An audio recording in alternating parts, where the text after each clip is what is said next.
Enjoy the conversation, and Paul, take it away. Thank you, Hamza, and great to see everybody. I am just so thrilled to be here with Jack, my old friend, and uh, uh, just to have a nice conversation today. And you guys get to sit in on this conversation, and we're going to really use your questions. So I'm just here to ask the questions that you guys have asked, and we'll continue to do that throughout the hour today. I know this was listed as a fireside chat. I do have a fireplace behind me. I didn't light it because it's about 80 degrees outside, but we'll consider that to be the backdrop for our really casual conversation with Jack. And no surprise that so many people were interested in this, and with what we've all been through this last year, it's just very calming and soothing to talk to someone with the expertise and experience of Jack Stack. As many of you know, Jack is the founder and CEO of SRC Holdings. He's, whether we call him the father or grandfather, godfather or czar of open book management, he's started and acquired over 60 businesses since 1983. The combined businesses today are over $500 million in revenue, if you can believe that. Employed thousands of people, and all doing that through a culture of transparency and using education as a way to bring people along and involve them in the process. He's been a founding friend of the Small Giants community ever since we started. Written several books, as you guys know: The Great Game of Business, A Stake in the Outcome. Most recently in 2020, Changed the Game. Jack, it's so great to be with you today. Thanks for being here. Thank you. I'm really humbled to be here. Very, very humbled. So just by way of background, there's probably a few that don't know a whole lot about SRC and your background. I know it's a long and wonderful story, but just kind of give us the highlights and what got you to this point of understanding the value of transparency in business. Okay, I gotta be totally transparent here. I just noticed that my youngest daughter is listening in, so I really can't tell you the lurid details of my childhood. They were mostly filled with failure. I mean, I've failed at virtually almost everything I tried up till about 19 years old. And then I went into business at 19 years old, and it was really scary because I walked into a factory that was a mile each way. We spoke 5 different languages. We drew from 3 different states. There was 4,000 people under one roof, and it was the perfect Frederick Taylor experiment gone wrong, okay, because it was extraordinary confrontational and departmentalized, and there really wasn't a lot of innovation. I was young, and the whole idea was to promote as many young people as we can, because the average age of this Fortune 500 company was in its 50s, and the market reacted to it. And so they went out there and started promoting people. And I was very blessed to be at the right place at the right time, but I got to learn business real fast. I had 10 jobs in 10 years.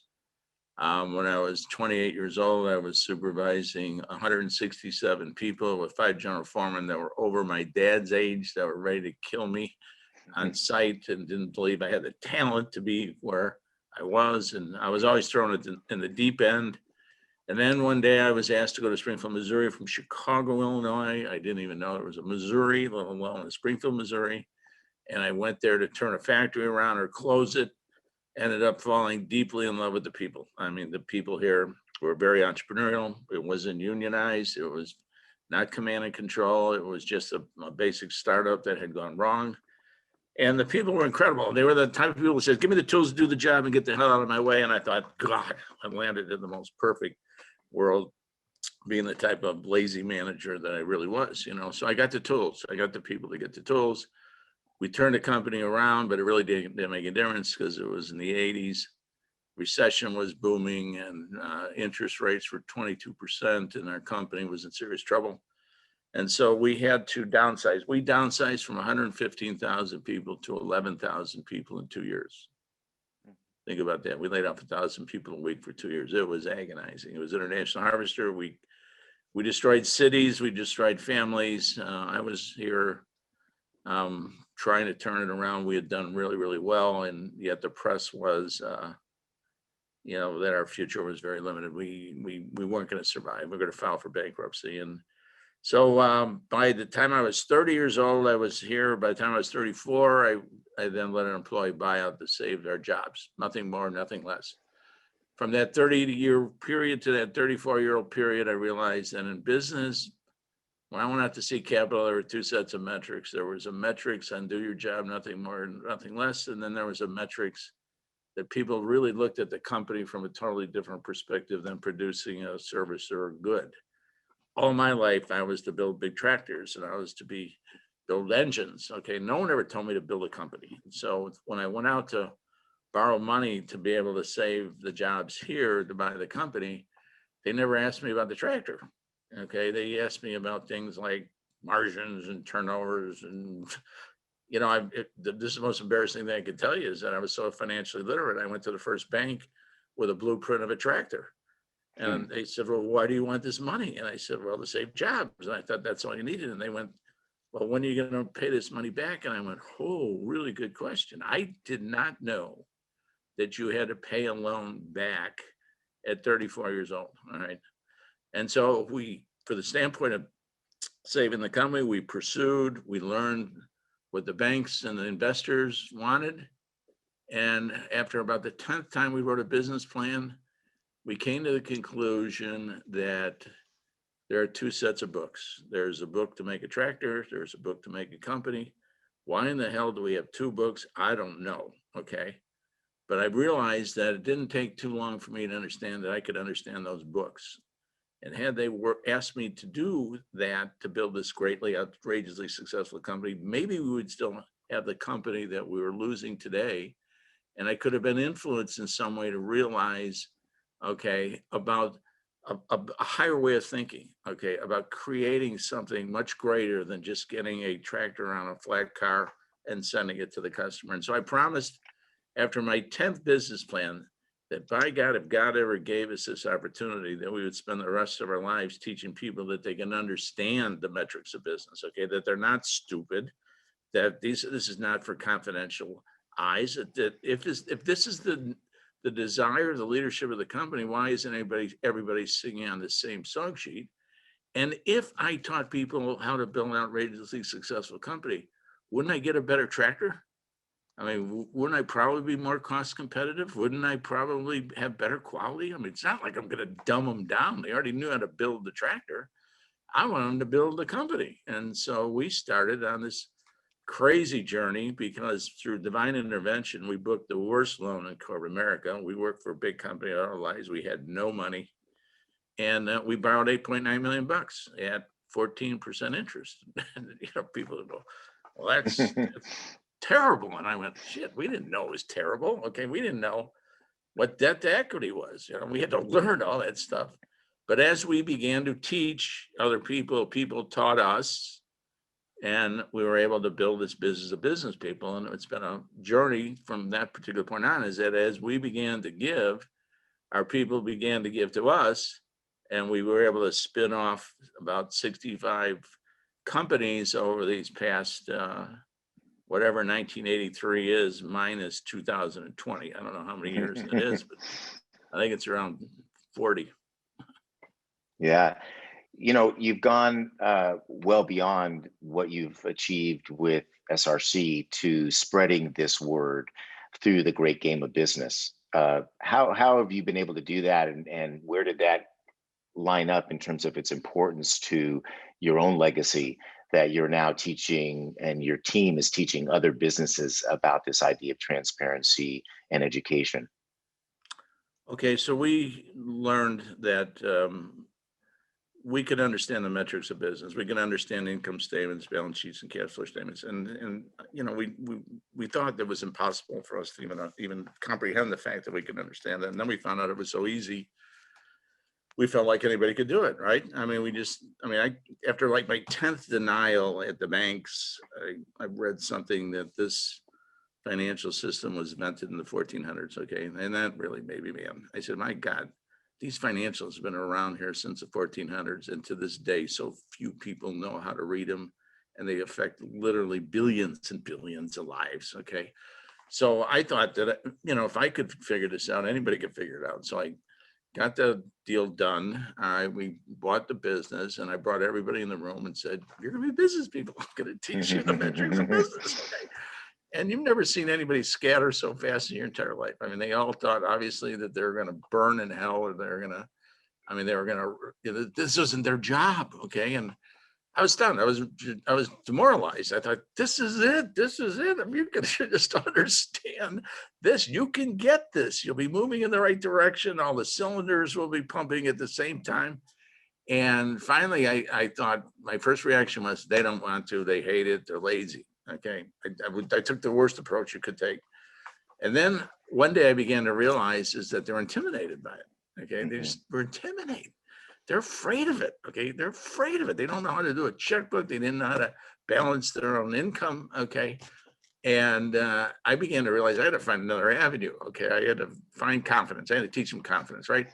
Well, the only thing that I ever known in my years of leadership was that the only question I would ask somebody that they would all mutually agree on was, do you like to lose? Okay. And I got uniformity. Everybody said, no, I don't like to lose. I said, okay, fine. So I use the analogy of the game to be able to convince people that they can understand the financial statements so they would embrace them and they would not be intimidated by them. And if you think about breaking down the game, is that the rules have got games, the games have got rules, and the marketplace sets the rules of business. But my associates thinks it's the HR person or the president of the company that sets the rules. They don't understand the marketplace. And it dawned on me, I don't bring the marketplace to the people. Okay, so if I brought the marketplace to the people, maybe they would understand what the rules were. The second thing was the scorecards. And I looked around at my scorecards. So no one's going to play a game with a scorecard. And I look around and I go, I had really good quality goals. Okay. And I had really good delivery goals. And I had, customer satisfaction goals. And I had employee satisfaction goals. Okay. But I didn't have any financial goals. Okay. And that was the financial goals that really determined the critical success factor of the company. And so I was like way downstream. And I thought, well, why don't I just figure out how to replace all those with a financial statement? And why don't I teach them how a financial statement is put together? And why shouldn't that be the scorecard? And when I started to look at the financial scorecard, I began to realize, oh my God, I got a person that's responsible for every line on an income statement. I mean, I got a person in charge of sales, but my job responsibility on that person was to make 11 calls a day. 5 of them had to be old, 6 of them had to be new. They had to be able to do plant tours, and they had no indication that they were responsible for the top line of the income statement. Okay. So I began to realize I don't really probably need all these scorecards, so I could just figure out how to create a psychic ownership that everybody controls the line. And if everybody contributes to the line, they'll contribute to the success of the entity. And I began to praise those Venetian monks for their brilliance on how they put together an income statement to really tell the story about a company where everybody could see where they make a difference and everybody could have an impact on it. So I just kind of was playing this 52 game poker game where I was giving everybody their cards and everybody knew how to play their events, but they didn't know how they came together. The income statement brought the team together that they were all playing with this complete scorecard. And then I was able to watch the interactivity about if somebody went down, somebody could react quicker to help that other person out. And I began to see the continuity between that and then cash flow and then opportunities. And all of a sudden, that's what transformed this thing into a business of business people, where people really felt like they could be leaders in given categories. All right. And to be working towards a system, which then provided the third element of the game is nobody going to play a game without an outcome, right? And they're going to want to know what's in it for me. And the only way I could give them what's in it for them is I had to teach them if they wanted more raises, they had to be better than the marketplace, right? That it was with all these indicators, they could get their desires if they understand the path by which they had to take in order to be able to get there. So that all came together. And then they began to have confidence in understanding how to create an outrageously successful company, okay? Because that's in the heart of what I think everybody really, really wants to do, but there was no process to be able to get there. And then we made a stupid mistake of putting all this in a book. In 1992, people thought we were literally crazy for opening our books. It was a heresy, I remember having to go out. I was given an opportunity to give a speech. And by the time I was giving a speech, I was looking for a taxi cab because I really thought the mob was going to kill me. for suggesting that you should even share your financial statements with anybody else. And so after 1992, it wasn't until about 2019 that somebody came out to me and said, how are you guys so smart that you knew gamification was going to be a big thing in the future? And I was finally vindicated after all these years on creating this outrageously disgustful thing called open book management.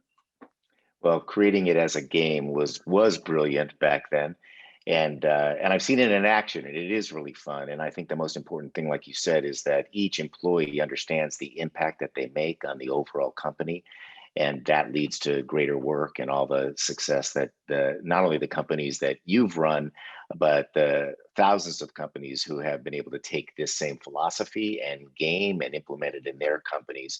I want to jump, Jack, to some of these wonderful questions that we've got from the group. We've all been through a tremendously stressful year, and some companies are thriving, some are still suffering. It's not over, light at the end of the tunnel. I see the stock market booming, but does that really mean that's the economy that we're living in today, especially for us small business people? So let me jump into some of the questions that have been asked by our members. First one is, Jack, what's your macro view on how the economy will fare over the next 12 months? Do you see any difference between large and small businesses?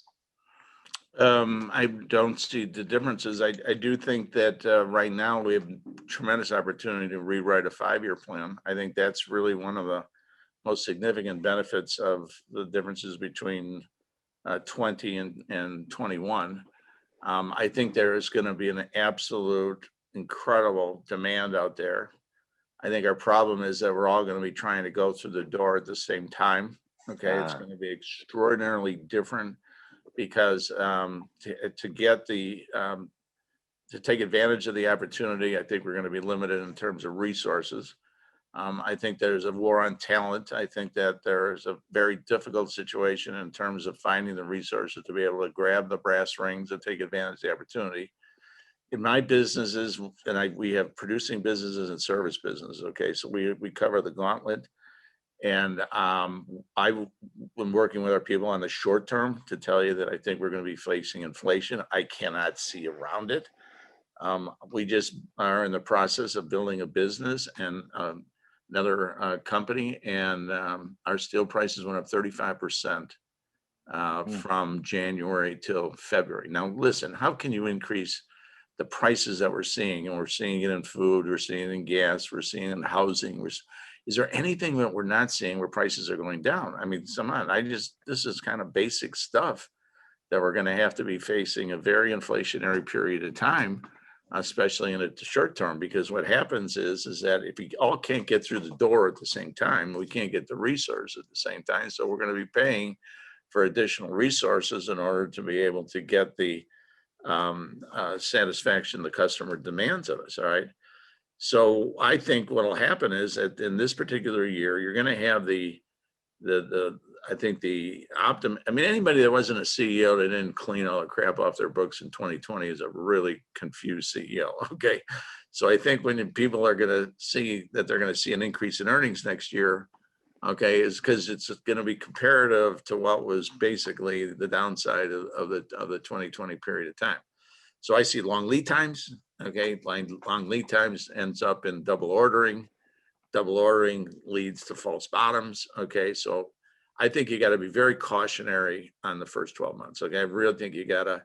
I mean, if in fact you think that you believe there's going to be inflation, I think you got to prepare for it. I think your new business, you got to quote at a higher labor rate or a higher overhead rate. Okay, because it is going to be coming, or you're going to see a less of your margins erode as a result of of what growth is going to be. Look at 8% GDP increase is incredible. Okay, I mean, it's just think about 09 to 019 was like 1.6%, and many of you are probably breathing out of a hose in 17, 18, and 19. Okay, now we're sitting there saying that we're going to go to 8%. Okay, 8% creates 7 million jobs. Okay. And we're in a marketplace where right now 7 million jobs are going unfilled. All right. So on the short term, I think we have some significant challenges that we've got to be honest with. But that doesn't necessarily mean that we don't prepare for those things, okay? That we don't talk to our organizations and to be able to make absolutely certain that we've got a program on increasing materials, a program on increasing freight costs, a program on increasing rent costs, okay? And so there would be things that I would be doing right now, like, getting longer terms, okay?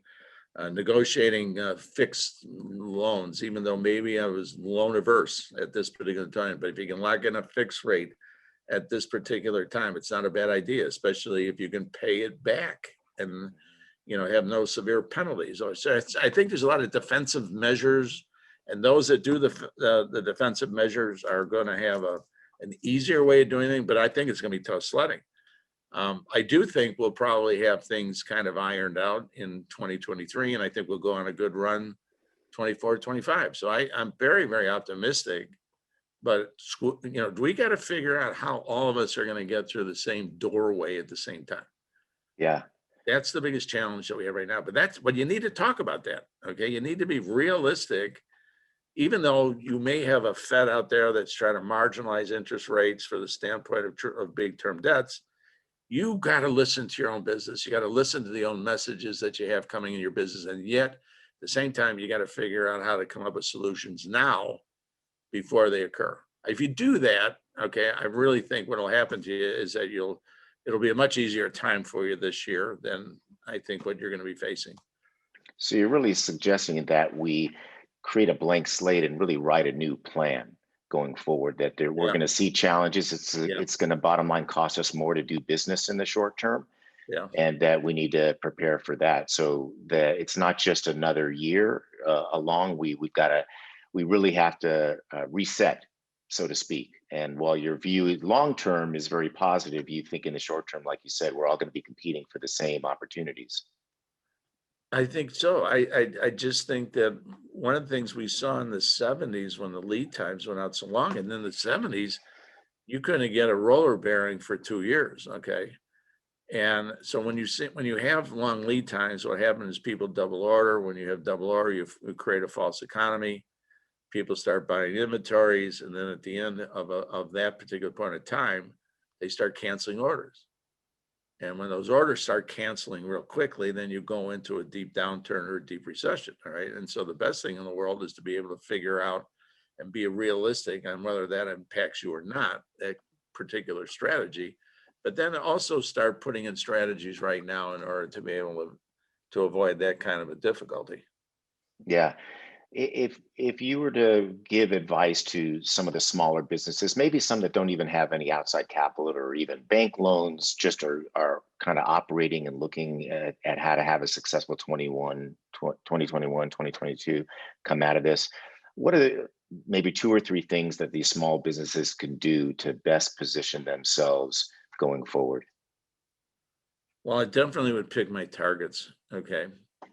And this sounds terrible, but I would definitely pick my higher margin product lines. I would protect them as much as I possibly can. Okay. Because if in fact there is a bump in the road, the higher the margins you have, the easier you're going to sustain the bump. Okay. So you've got to be able to,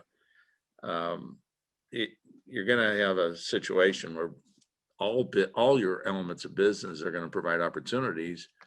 Do you have the resources to be able to handle them? And if you don't, then you've got to figure out ways of allocating them to your higher margin businesses, at the same time protecting your customers and your investments in those particular areas. One of the things that I think that, I don't know if a lot of people focus on this, but I think rental income is a real significant opportunity during this particular point of time. All right. This is one of the things that absolutely kills small businesses, because they're probably in the middle in terms of the square footage that they have inside of their organization. And sometimes there's too much, sometimes there's not enough. But I just think rental incomes is something that really goes up in a period of this particular point in time. So the more you can defend that, okay, the more you can mitigate that possible increase coming forward. That's going to be a substantial improvement in terms of your business. I would, if you have a time to be, if your inventory is not cyclical and you have the opportunity to make some volume buys at this particular point in time, all right, and you feel very certain that you can get a hedge on that, I would get as close to my supply chain as I possibly can. I would really be talking to my supply chain and making absolutely certain that they don't have the same problems you do. And if you do, how do you iron them out together? How can you help them? How can they help you? Okay. And I'd keep track of that. Okay. In terms of, are they anticipating any types of price increases? What's, listen, when the restaurant, leisure, entertainment business opens it up, okay, the ancillary effect of that is just going to be absolutely extraordinary. All right. I mean, we sell into a class 3-5 truck market. That, you talk about those industries being down. Can you imagine what deliverables must have been down in terms of that particular market segment? Okay, so you're going to have to get out there and you're going to have to make absolutely certain, like, your trucks are available right now because there's labor shortage.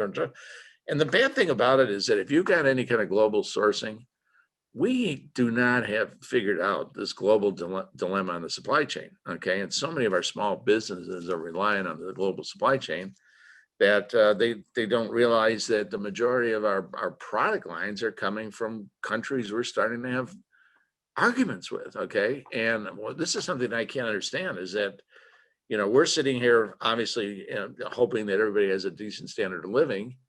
Our standard of living is not necessarily to the structure that we prefer it to be, but if you go into China or you go into Mexico or you go to somewhere else, you're talking about $7 a day. Okay, I mean, that's what the pay scale is relative to the competition. Okay, so if everyone's sitting there saying we're going to bring more jobs back into the United States, okay, you got to scratch your head and say, is this realistic? I mean, if we're going to go through an inflationary period of time, prices are going to go up. If we bring it in here and we try to make things here and the cost is going to rise, okay, is that going to happen? And I don't think it is. So I really think if you're doing anything globally, all right, you're going to have to change your structure as quickly as you possibly can. You got to get in line. Containerizations are crazy. I think you've got, the most significant thing is that you've got to be able to look at your cost structures, your debt structures, and your supply chain structures in a way differently than you have it before. With a more conservative approach, which is, I think, what you're advocating. During COVID, what we saw was a fight for survival by many companies and many industries. And in some cases, we saw some nice innovation during that time where people maybe came up with a new product line, a new service to try to offer to try to offset maybe a loss in another area. Are you suggesting that we kind of stick to our knitting, stick to what we're really good at right now versus innovating and trying to launch something new? Well, it depends on where you think innovation comes from. Personally, all our innovation occurred during a crisis. Mm. This is our fourth downturn that we lived through. Right? Downturns are not something that we're not accustomed to. All right. I think during those particular point of times, we've been more creative, we've been more innovative, and we provide more opportunities because there seems to be some kind of a pressure inside of you saying that, hey, we got to fix this. This is the problem we got to fix. And a lot of times you fix it as a result of innovation. That's why I like the system where you go out and you give the people the problem. Okay. Mm-hmm. I mean, you can't find COVID by yourself. Okay. What you got to do is you got to engage everybody inside your organization, and you got to figure out what the safest and the best practices are if you're going to get through it together. And the innovations that came out of that thing, it was remarkable. So if you believe, like I believe, is that it's the downtimes where you can really make the most gain, then in your strategic plans going forward, why wouldn't you plan on making your moves during a downtime? Because in a downtime, that's when prices are relatively cheap, and it's a real good opportunity to take advantage of it. So I believe that we get a lot of innovation out of tough times. Yeah, when people are kind of up against the wall, that's when it happens. During COVID, we've seen obviously changes in how we operate, whether it's remote work, travel, lack of travel, et cetera. What do you see as the new normals going forward? I think time's going to tell. Okay, I'm a face-to-face person. Okay, I like to walk the floors and smile at people, and hopefully they'll smile back. All right, but I was raised that way to really, I mean, I like the idea of motivation. I like the idea of high fives. I like the idea of things of that nature. Some business will probably thrive from it. I'll tell you one story though that I really had a big impact on me. Is the first thing in the accounting world is a really, really interesting world to study. They're always short people.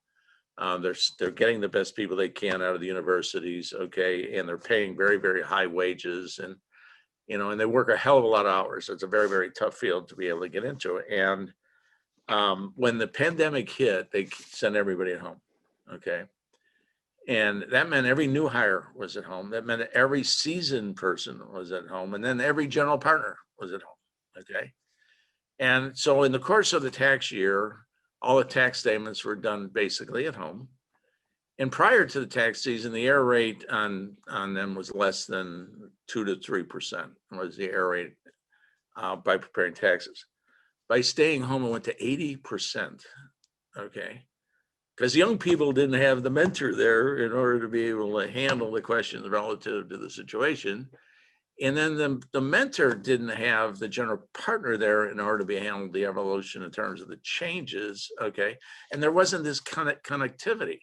So the general partners, and this is like one of the top 10 accounting firms in the country, that thought working at home was really, really a good idea, and it may be something in the future, and it just didn't turn out that way.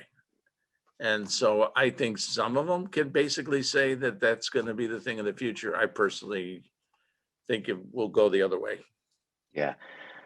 Fact is, we're in the relationship business, no matter what business we're in, and so business will always be most successful if you can be face to face or communicate appropriately with whoever your customer is or whoever your employee is. So I think there's talk a lot of companies who are subleasing space and giving it up, and in a year or two they may just be going back to get that same space because they Our realize people they miss sell to everyone. an office. I mean, we Yeah. go to a company.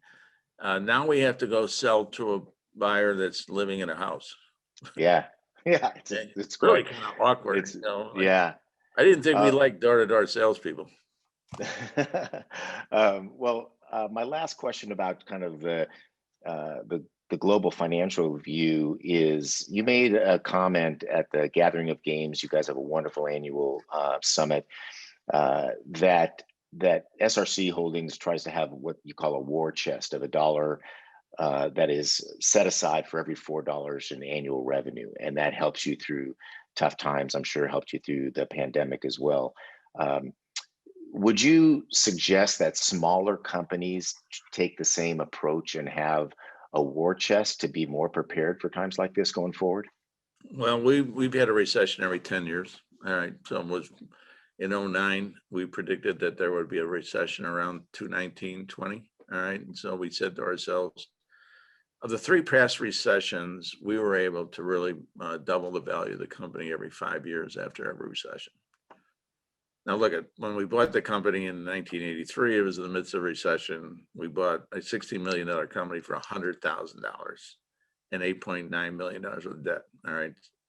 So needless to say, when you went in and you had the opportunity to buy a leveraged company, you can turn a leveraged company around real fast, and you can really see a significant value in the company that you create. Okay. So the second time, and every time we ended up being able to have a financial position where we were strong to then be able to expand the business. In 2009, we were able to buy a lot of properties, okay, because the banks just virtually shut down. People had to raise cash. We bought 200,000 square foot buildings for $10 a square foot. Today, that you can't get it for $50 a square foot. All right. So you can see the economic gain as a result of making the moves in a downturn. So in 2009, we made a decision. We wanted to put $100 million on the side in the next 10 years. So when the next recession hit, we could then have the economic opportunity to be able to make acquisitions, to make investments, to buy things that typically are a lot cheaper than in most cases. And so we did. Our people did a tremendous job. We got the war chest, we were ready, and boom, we got the recession. Not necessarily the recession that we wanted, but it was the 4th recession. It was the 4th downturn. But this one was really kind of strange from the standpoint is that prices did not go down, prices went up. Okay. Evaluations of company, Tesla's selling at 1,064 times earnings. Okay. So, we kind of guessed wrong in terms of what the price of businesses are going to be at this particular point in time. So what we did is we figured out what our next 5-year plan based on all the economic conditions that we see. And our people came to the conclusion is that the real estate is one of the ways that we can make absolutely certain through rental income that we could subsidize our subsidiaries through the best of times as the worst of times. So we started a 10-year plan to build at least 1.5 million to 2 million square foot opportunities going forward. We reset the investment. We bought a lot of properties in 2009. We bought businesses in 2009. Those prospered. We still have the 100 million even through the recession, okay, because there was no place for us to go with it. We've now made the decision that rental income is going to be a part of our portfolio. It's a defensive strategy. It's really smart to have in downturns. We do not have a layoff policy in our company. We're advocates of job security. We've got to be concentrating on this at the particular moment. So adding this to our portfolio seems the right way to go. We got a 10-year plan to invest that $100 million. But more importantly, we now have our associates looking at how are they going to fill in that footprint, okay? All right, now that we're putting up these buildings, now we're putting up these retail centers, now we put up, how are we going to fill those things, okay? And that really kind of neatly ties into then tying in a strategic plan where people feel like we have the resources, at least from a foundation standpoint, in order to be able to handle growth. So our strategic plan at this particular time is look at real estate intensively, okay? And again, you also follow money, right? On a macro sense, if you look at the private equity firms, their portfolios, the majority of it's incredible to look at the big ones, where the big money's at, and how their portfolio has moved towards owning real estate. Mm-hmm. Hundreds and hundreds of millions of square feet they have under roof. And then there's been this massive explosion in terms of warehousing, because we're back to that 1-day delivery period of time. All right. And that constantly requires commercial properties. And so at this particular point in time, we're in the commercial property business, growing the other subsidiaries that we have with the money that we make in the course of a year. Well, for those that are listening and thinking, well, Jax runs all these big businesses and, hundreds of millions in revenue. It's all the same principles that applies to our small businesses as well. I want to dig for the last segment, Jack, more into this whole idea of transparency, open book management, great game, because it's obviously proven that this kind of sharing and education goes a way to growing great businesses, and that's a worldwide phenomenon now. Coming out of the pandemic, and I'm sure there's a lot listening that say, guys, this idea of opening up my books, this idea of sharing financials is just really scary. I'm not used to it. I don't know how to get started. What would you say to those small business owners who have kind of heard this idea but don't know where to start? Well, if it's working, don't change it. I'm not trying to force this down anybody's throat. In retrospect, I wanted to obliterate the why. Okay, I think it's interesting that everybody's now, the big word now is why, right? Go find your why. What is your why? Okay, my associates had whys all over the place. Okay, why can't I make more money? Okay, why are we doing it under this kind of a situation? Okay. And it gets to the point where it just absolutely drives you crazy until you realize that they don't know unless you tell them, okay? That they have their own perceptions, and many of the times the perceptions are so wrong. We have associates at the very beginning that didn't know revenues from profits, okay? They really believed you ran a cash register and you took out all your money at the end of the day, and that's the money that you had, and then you just started your cash register the next day. And then when you went out and you bought something, they didn't understand why you bought it. And then what's even more incredible is they don't even know the cost of anything, okay? I've seen people in maintenance departments going out there getting a cost on a chemical cleaner and they're flabbergasted in terms of just how expensive it is. Okay, so I wanted to obliterate the why. I just had a funny reason, is that you never should have asked that question in the first place if you had the proper information. And so we just worked at continually answering the questions. If you want a bigger raise, you got to be better than market. Okay.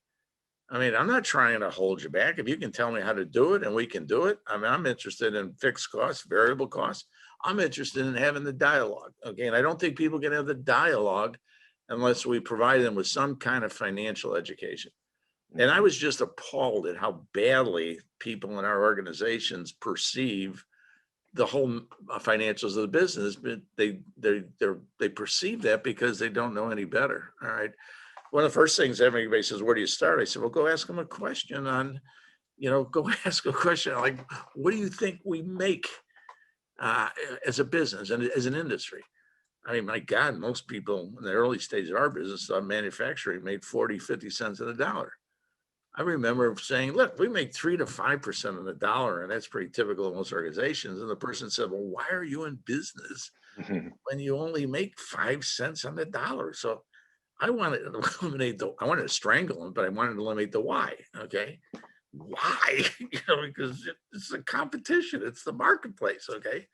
So I wanted to open it up, and then I wanted to make absolutely certain that they had the right answers. And once they got the right answers, we've flowed better as a company. We've played together better as a team. We created the objectives of creating secure jobs and transferring wealth. And we wanted to transfer the wealth. We firmly believe, real simply, that the people that created the wealth deserve a piece of the wealth. And so we have an employee-owned company that our associates are retiring really well off in terms of the company, and they're playing it back in terms of the community. I mean, they're not, I bet people are retiring 60s. The two largest shareholders in our company right now are hourly employees. Right? And that's really, and then we've got 1,400 people in our ESOP, but the two largest ones, and most of them are hourly employees, and they're not thinking about what the minimum wage is, because every time that stock price goes up, I mean, they get almost 2 years their salary because they've got it figured out on how to get it. Yeah. Let me ask you a couple questions that came in that are very specific to a couple of our members. One is, says, we are a service business with long-term contracts. Any insight on how to provide the financial transparency to a place where the employees feel like they can drive change? Well, I don't know what a long-term contract really means, because it probably means more to you than it does to the customer that you're kind of servicing. Okay. Because I think everything to a certain degree gets changed as a period of time. And I guess if your contract is a good contract, I think you're in a fairly decent shape. I have good contracts that I constantly have to make better. Okay. I mean, I constantly have to make them better. I think in my business, the first day that I've done business with the customer is the happiest day of my life, because after that particular point in time, the customer wants more. And so I got to figure out how to give them more. I mean, every time you make your first sale, your first contract, enjoy it, massage yourself, have a party, have a celebration, because from that point on, things begin to change. And so it's that particular point in time I want my people focusing on. How do I make it better? What do I need to be paranoid about? What do I need to be fixed? What contingencies do I need to put into effect? That's where I need their involvement. Okay. I would go about it from, how do I enhance it? And I need your suggestions in order to be able to not only enhance it, but to protect it at the same particular point in time. Maybe some of you guys have really been happy with long-term contracts, and I really think that that's great, but they don't seem, when you have things like pandemics and you have inflationary periods at times, that people don't want to sit there and try to figure out how to be able to think that things have changed in the past. I think you got to figure out what the future is going to be. Look at your contracts, get everybody involved in your contracts to enhance it, make it better, maybe even change it. Okay. Maybe you get a long-term contract on a piece of property, or maybe you got a rental agreement. Okay. Now's the time to negotiate it. Now's the time to look at it a little bit differently. Now's the time everybody's looking at the next 5 years differently than they looked at them before. Yeah, I remember when we had long-term contracts, we also had an auto escalation of our fees in there. And after a few years, we were just too expensive. And so it didn't matter how long our contracts were, those contracts became at risk. So you got to pay attention to those relationships all along the way. One more situation from a company, a construction company. It says COVID hit our company hard, and the numbers haven't been good for a long time now. Employees are getting discouraged. How do we remain positive when the numbers just aren't improving?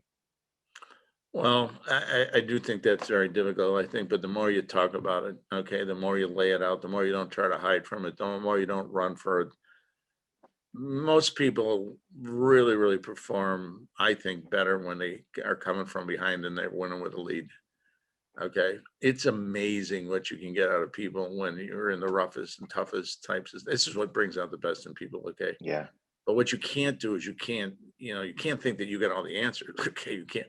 This is typical of most leaderships. Okay. They think that they can't come out of the room unless they're perfectly manicured and they look absolutely right, that they have to have all the answers. A lot of them stay inside of their organizations because they're afraid that the fault is going to be pointed at them. And it's just the opposite. Okay. I mean, our best successes, okay, are just laying out the situations, being as honest as factual as you possibly can, but also knowing fully well that there is going to be a time that's going to turn around and where you're going to be when that thing turns around. Don't concentrate so much in terms of how bad things are going today. Concentrate on the upside. Okay. We have had more problems on the upside than we have had on the downside. Because when you come back, okay, when it comes back, it gets tough, you know? Mm. I mean, raise your hand on how many people have trouble with overtime inside their organizations. You guys have any problems with overtime? Is it only Missouri that likes their personal time? You know, I still It's haven't solved everywhere. that problem. I'm looking for someone to help me solve that problem where an associate can understand it's the customer that's doing this request for overtime. It's not us, you know? Yeah. And those are the frank discussions that you have to have, and you hopefully can find the solutions in terms of the. But I'll tell you another thing. I've seen more cost reductions. I've seen more people proud of the contributions that they can make during the tough times than I do when you're drinking out of a fire hose. Yeah. Somebody asked on the chat that if you, Jack, would talk about this no layoff policy. How does that actually work? Well, we believe that when we hire somebody, we're hiring them for life, and if it should be their decision to leave, not ours. That's kind of fundamentally what it's really all about. And so we're always working at contingencies to make certain that there's a certain amount of security based into the bids and the jobs and the contracts that we have going forward. And we are a privately held company, and so we can eat the downturns, we can eat the losses. We don't have that outside pressure that a publicly held company may have in order to be able to get points by downsizing the operations. We also know this, that we think the biggest challenge is, I think that, let me put it this way, Dave, who's ever got the most dynamic workforce in the next 5 years will dominate their marketplace. Okay. That's our goal right now. So if we got to take some hits for a while, we know that if we have an outrageously dynamic workforce in the next 5 years, we will dominate our marketplace because there is just not people out there. I mean, people don't understand the labor shortages that are going on out there. They're hearing about 10 million people allegedly, off the rolls at this particular point in time with 7 million jobs opening. And I don't know about you guys, but I've got 106 job openings here right now that I'm having a tremendously difficult time to fix. So there is this war on talent, okay? And if you don't keep your focus on the war on talent, you're going to miss the opportunity in terms of when the comeback is and it is coming back. Come on, it is coming back. But you got to have the resources in order to be able to do it. So we're not playing the short term by laying somebody off. We're understanding that this is an investment over a long period of time, and we'll get our return on our investment going forward. Yeah.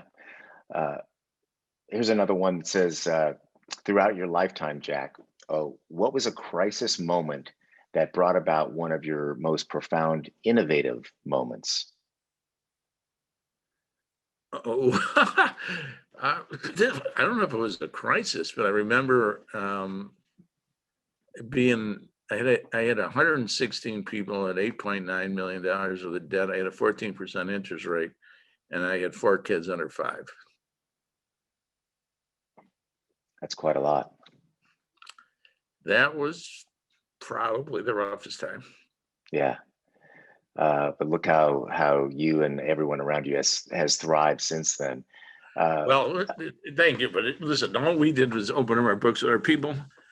People found that to be radical and interesting. They wanted to take a look at it. We opened up our doors to our people, which ultimately led to a book, which gets you in a lot of trouble. I tell people, everybody has a great book in their heart. Write a dirty novel, write a Western. Don't write a business book, because this is what happens to you. Okay? People don't throw away business books. Okay. They outline them and they scratch in them. And so they'll come into our operations and say, well, this on page 115, you were doing it this way. And the book was in 1992. So, this has been an evolution of, making a statement, opening up our books, letting people see if there was an engine under the hood.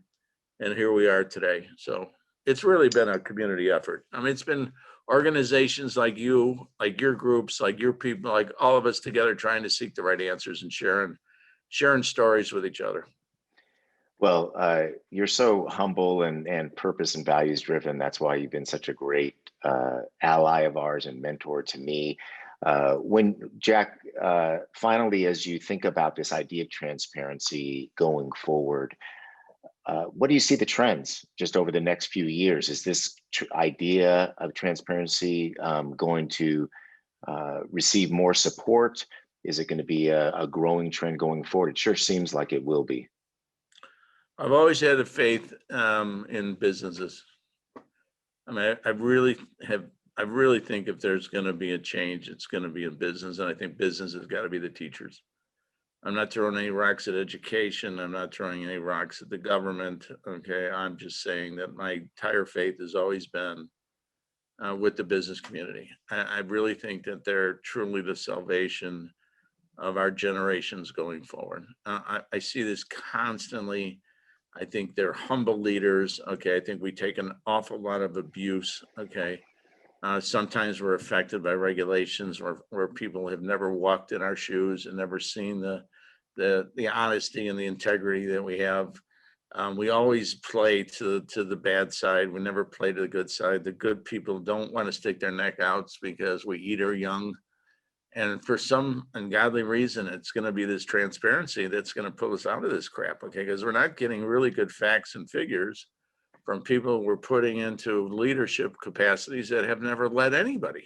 Okay. It's a real screwy situation, and everybody's trying to figure out the remedy for us. And we already understand what the remedy is. Okay. I mean, nobody really wants to hurt anybody. Nobody really wants to underpay anybody. Nobody really wants to screw anybody. We all want to do what's the best thing for each other, but we just sometimes lack the courage to be able to stick our necks out. I mean, but I do think it's the stabilizing factor of our society. Okay. It's you guys that go out there and provide help in terms of the not-for-profits and, support the communities, all right, and create the jobs and take the risks. And I just think that when you build things like the small giants communities, it all gives us a chance to maybe feel good that we're doing some things right. Okay. And that's what's more important now. And the way we do things right is by just telling the truth. Okay. By teaching people the facts. Okay. And being honest with them, and not to think that there's something politically motivated between trying to create a job, keep a job, and have someone prosper in a job. I mean, you're the bearers of common sense. Thank God for you. It's as simple as that. Well, Jack, I want to thank you so much for your wisdom and your friendship, and you're a treasure to all of us. So it's no wonder we had so many that wanted to listen to you today. And I look forward to the time. I can send to my wife. Yeah, you can. Just that one little piece. I'm a treasure. Yeah. Okay. Yeah. I'm gonna do a clip you can send to her. Thank you. And but thank you so much. I know everyone shares their gratitude with you today, and I look forward to when we can see you again in person. Thanks for all the work, and keep teaching. Keep teaching. Yeah. Please keep teaching. Yeah, you too. Thank you so much, Jack. Thank you, everybody.